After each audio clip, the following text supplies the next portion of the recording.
शिक्षा सर्वोपरि उत्तराखंड आप सभी साथियों का हार्दिक स्वागत करता है आपके ही अपने चैनल पर। दोस्तों, अगर आप चैनल पर नए हैं तो चैनल को सब्सक्राइब कर सकते हैं और आपके सामने है एग्ज़ाम कैलेंडर यूकेएसएससी से संबंधित। तो आइए सबसे पहले देखते हैं एग्ज़ाम कैलेंडर और समझते हैं कब कौन कौन से एग्ज़ाम हैं आपके। तो सबसे जो पहला एग्ज़ाम होने वाला है जो जून में प्रस्तावित है वो है आपका वाहन चालक का। तो दोस्तों, जितने भी छोटे छोटे एग्ज़ाम हैं वो जून तक प्रस्तावित हैं। देखते हैं यूकेएसएससी इन्हें टाइम से करा पाता है या नहीं। उसके बाद अनुदेशक विद्युत कर्मशाला अनुदेशक जो आईटीआई वालों के लिए थे वो आपके जून में प्रस्तावित हैं। उसके बाद मत्स्य निरीक्षक का है, जून में है। उसके बाद आपका मानचित्रकार का है जुलाई 2022 में। उसके बाद जो सबसे इम्पोर्टेंट है यहाँ बहुत से स्टूडेंट के लिए, फॉरेस्ट गार्ड का पद नाम वन आरक्षी, जुलाई 2022 प्रस्तावित।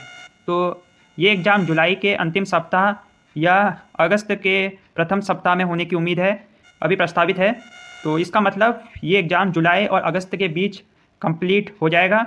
उसके बाद आपका मुख्य आरक्षी पुलिस दूरसंचार विभाग का है जिसकी योग्यता 12th पास थी साइंस के स्टूडेंट के लिए, जो जुलाई में प्रस्तावित है।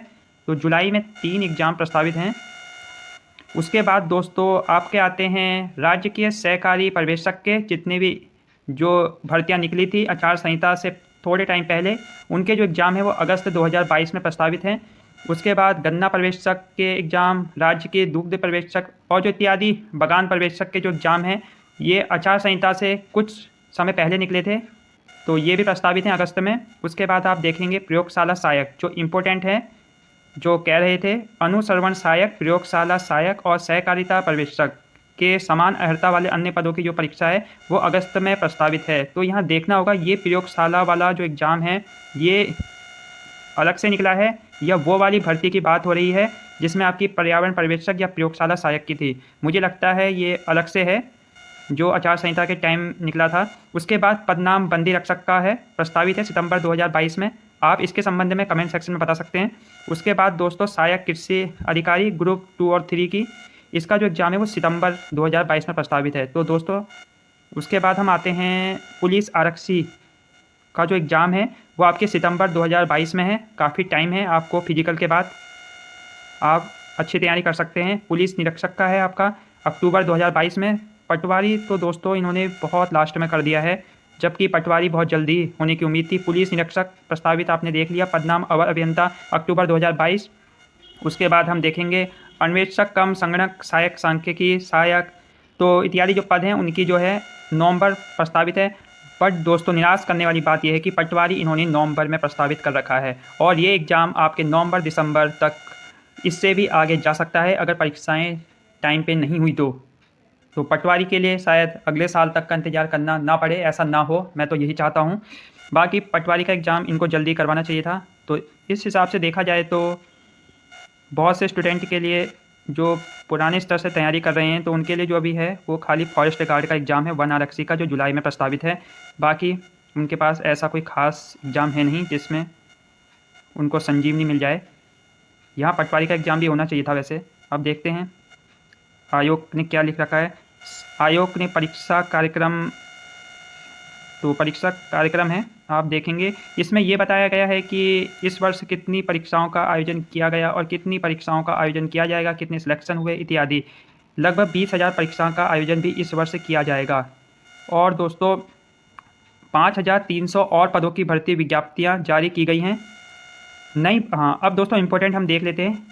नई भर्ती विज्ञप्तियों में कुछ समय लगेगा क्योंकि सभी रिक्तियों का एकत्रीकरण किया जा रहा है। तो जैसे आपके 12th लेवल के एग्ज़ाम है वो तो ग्लोब स्तर पर होंगे, ग्रेजुएशन लेवल के एग्ज़ाम है वो ग्लोब स्तर पर होंगे। तो इस प्रकार भर्तियां निकलने में टाइम लगेगा। जब उनके पास बड़ी भर्तियां आएंगी तब वो आपके भर्तियों का विज्ञापन निकाल देंगे। तो अब जितनी भी भर्तियाँ होंगी वो ग्लोब स्तर में होंगी यूकेएसएससी की।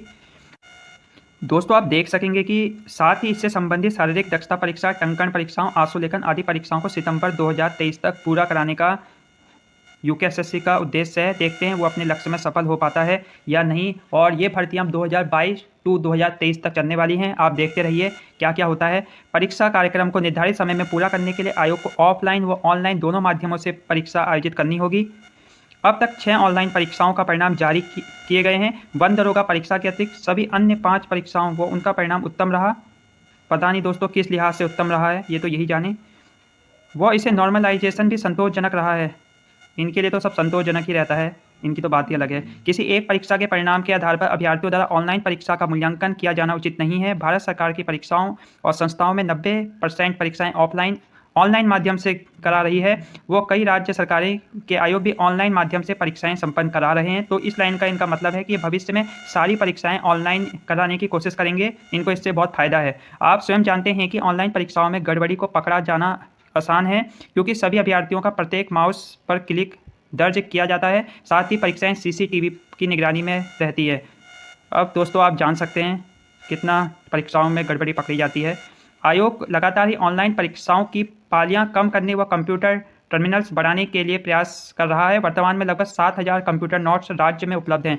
तो दोस्तों जो पूरा फोकस है वो आपके ऑनलाइन एग्ज़ाम में है, और ऑनलाइन एग्ज़ाम की यहाँ विशेषता आयोग ने बताई है क्या क्या विशेषता हैं और ये आपके लिए किस प्रकार लाभदायक है। अतः निकट भविष्य में इनकी संख्या बढ़ेगी जितने भी कंप्यूटर हैं, और उसी के अनुरूप पालियों की संख्या कम होगी।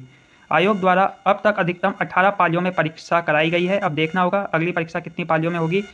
बाकी नॉर्मलाइजेशन प्रक्रिया के बारे में भी अभ्यर्थी अनावश्यक परेशान ना हो, क्योंकि आयोग द्वारा उपयोग की जा रही नॉर्मलाइजेशन प्रक्रिया व स्रोत प्रतिष्ठित संस्थानों IIM, कैट, गैट व SSC आदि द्वारा भी उपयोग में लाया जा रहा है। संघ लोक सेवा आयोग व राज्य लोक सेवा आयोग की कई परीक्षाओं में नॉर्मलाइजेशन की प्रक्रिया को अपनाया जा रहा है। तो दोस्तों इस प्रकार थी। अगर आपको ये पढ़ना हो तो आपको इसकी PDF डिस्क्रिप्शन बॉक्स में मिल जाएगी। आयोग के अध्यक्ष जी कहते हैं, मैंने पिछली 80 परीक्षाओं का विश्लेषण किया और पाया कि परीक्षा परिणाम जारी करने में औसतन 4 से 5 माह का समय लिया गया है। परिणाम जारी करने की प्रक्रिया में सबसे अधिक समय प्रश्नों पर आपत्ति और उन आपत्तियों का निस्तारण में लगता है। आयोग इस प्रक्रिया को समयबद्ध करने के लिए शीघ्र कार्रवाई करेगा। देखते हैं वो कितनी जल्दी रिजल्ट निकालता है अगले। आइए दोस्तों हाईलाइट चीज पढ़ते हैं। सभी अभ्यर्थी यह जानते हैं कि पिछले 5 वर्षों से आयोग की किसी भी परीक्षा में प्रश्न पत्र लीक नहीं हुआ है, जबकि अन्य स्थानों पर लगातार ऐसे मामले प्रकाश में आए हैं।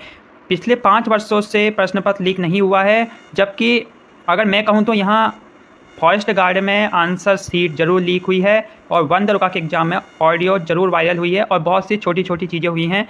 तो ज़रूरी नहीं है कि प्रश्न पत्र लीक हो तभी एग्ज़ाम में धांधली हो। बहुत से ऑप्शन हैं जो लोग धांधली कर रहे हैं। अतः आयोग को शुचिता व गोपनीयता के प्रयासों की भी आप तुलना कर सकते हैं। तो यहाँ आयोग ने लिखा है कि आप तुलना कर सकते हैं, कंपेयर कर सकते हैं। तो आपको करना चाहिए कंपेयर, ये आपका अधिकार है। कुछ परीक्षाओं में छोटी छोटी गड़बड़ियाँ हुई हैं, किंतु आयोग सभी पर कठोर कार्रवाई, वो कई साजिशकर्ता गिरफ्तार हुए हैं, फिर भी बार बार गलतियाँ हो रही हैं। उसके बाद हम देखते हैं दोस्तों, यहाँ जो मेन बात है आप देखेंगे कि हाल के वर्षों में प्रश्नों को डिलीट करने के निर्णयों पर कई यूट्यूब चैनल्स द्वारा गैर जिम्मेदाराना टिप्पणियाँ की गई हैं। तो देखना होगा वो कौन सी टिप्पणियाँ हैं। इसका मतलब आयोग भी यूट्यूब चैनल देखता है। सभी अभ्यर्थी जानते हैं कि लगभग सभी आयोग में अधिकांश परीक्षाओं में प्रश्न निरस्त किए जाते हैं, और प्रश्न निस्तारीकरण का राष्ट्रीय औसत लगभग 5% है, जबकि विभिन्न परीक्षाओं में उत्तराखंड अधीनस्थ सेवा चयन आयोग का निस्तारीकरण औसत 3% है। तो आयोग का ऐसा कहना है, और ये अपनी तारीफ़ कर रहे हैं। यहाँ तारीफ़ करनी भी चाहिए। अतः ऐसी टिप्पणियों से परेशान ना हो।